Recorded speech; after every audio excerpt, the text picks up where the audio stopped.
Que c'est magnifique. Le football est beau quand il est joué ainsi. Je pense que nous venons d'assister à une finale exceptionnelle de Coupe du Monde États-Unis, Mexique, Canada 2026. Là, les rideaux sont tombés, la fumée blanche est sortie et on voit que la meilleure équipe, la seule équipe, l'équipe de France, vous vous rendez compte, l'équipe d'Espagne a encaissé un seul but tout au long de cette Coupe du Monde. C'est exceptionnel. La dernière fois que l'équipe d'Espagne a gagné la Coupe du Monde, c'était exactement la même chose. Mais là, aujourd'hui, avec un milieu de terrain étouffant, avec Unai Simon, vraiment un gardien de but qui a fait des merveilles, bien sûr, que ce qu'on peut dire de La Fuente qui a su construire une équipe, une sélection vraiment autour d'une stratégie solide où le tactique a vraiment fait la part belle autour de ces dispositifs. Je pense qu'aujourd'hui, l'Espagne démontre qu'elle est complètement la meilleure équipe de football du monde parce qu'elle est championne d'Europe, championne du monde. Et attention, la meilleure, c'est que vous savez, vous voyez les 4 plus grands clubs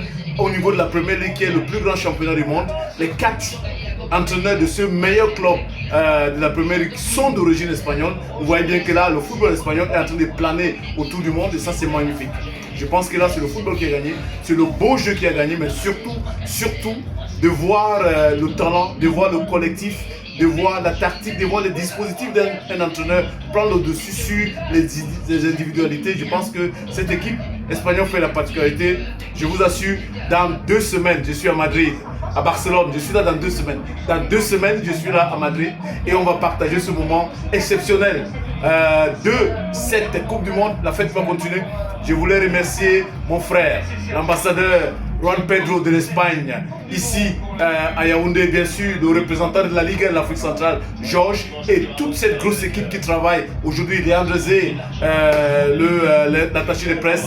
On voit que vive le football espagnol, vive la beauté du jeu. Aujourd'hui, l'Espagne a joué sans se plaindre et Yamal a su se fondre dans ce beau collectif et apporter son plus sans forcément chercher à faire du bruit. Il a résisté, c'est aussi ça la grandeur. On sent que Yamal depuis 1 an progresse, il y a de la maturité dans son jeu et je pense que sauf s'il est de mauvaise foi, on peut apprécier la qualité de ce jeune homme. Mais oui, mais on est obligé de parler de Kiki de Bondy. Mon frère, on est obligé de parler de Kiki. Kiki, ça fait 10 buts en Coupe du Monde, meilleur buteur de cette Coupe du Monde exceptionnelle, meilleur buteur tout court de toutes les Coupes du Monde réunies avec 22 buts. Et oui, Kylian Mbappé rentre une fois de plus dans l'histoire du football mondial et ça ne fait que commencer, je vous assure. Je vous assure, ça ne fait que commencer. Le Real Madrid avec Marc Cucurella qui a démontré qu'à lui seul, qui a complètement étouffé le milieu de terrain de l'équipe de France. Une fois de plus, il l'a fait. C'est pour ça que le Real est allé le chercher. Le seul joueur de Real qualifié dans cette finale, c'est Cucurella. Merci beaucoup et à très bientôt.